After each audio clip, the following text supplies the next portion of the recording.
આપણે ગુજરાતીમાં વ્યાકરણ વિભાગમાં વિશેષણનો પરિચય મેળવવાનો છે। તો ચાલો આજે આપણે વિશેષણ એટલે શું અને વિશેષણ કેવી રીતે ઓળખી શકાય તેનો અભ્યાસ કરીએ।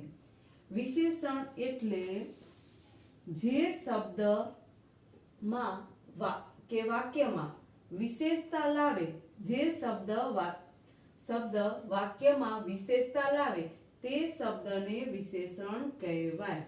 એટલે કે જે શબ્દથી વાક્યમાં વિશેષતા આવે તે શબ્દને વિશેષણ કહેવાય। જો હવે વિશેષણ કેવી રીતે ઓળખી શકાય? દાખલા તરીકે ધર્મ ઊંચો છોકરો છે।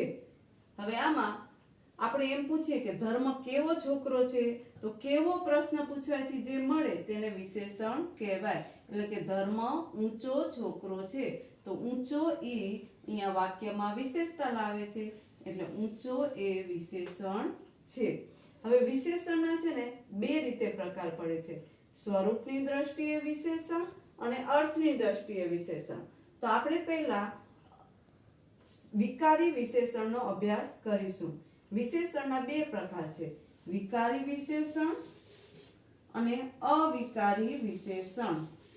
હવે પહેલા આપણે જોઈએ વિકારી વિશેષણ। વિકારી એટલે શું? તો જે વિશેષણમાં ફેરફાર થાય, એટલે કે શબ્દમાં ફેરફાર થઈ શકતા હોય તેવા વિશેષણને વિકારી વિશેષણ કહેવાય।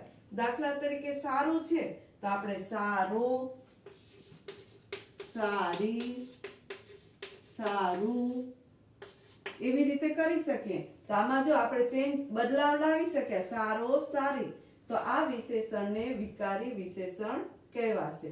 હવે રૂપાળું, તો રૂપાળું તો રૂપાળું, રૂપાળી, રૂપાળો એવી રીતે થઈ શકે છે। એટલા માટે આવા જો શબ્દ આવે તો આ શબ્દવાળા વાક્યને વિકારી વિશેષણ કહી શકાય।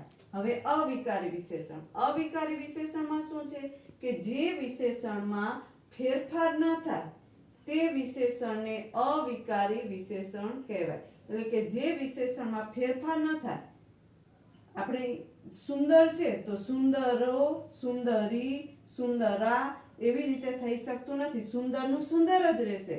તો આ વિશેષણને અવિકારી એટલે કે જેમાં ફેરફાર ન કરી શકાય તેવું। હોશિયાર તો હોશિયારો, હોશિયારી, હોશિયારી, હોશિયારું એમ થઈ શકતું નથી, એટલે આવા જે આવે તેને શું કહેવાશે? અવિકારી વિશેષણ કહેવાય। હવે આપણે અહીંયા એને સ્વરૂપની દ્રષ્ટિએ વિશેષણના ભેદ જોયા।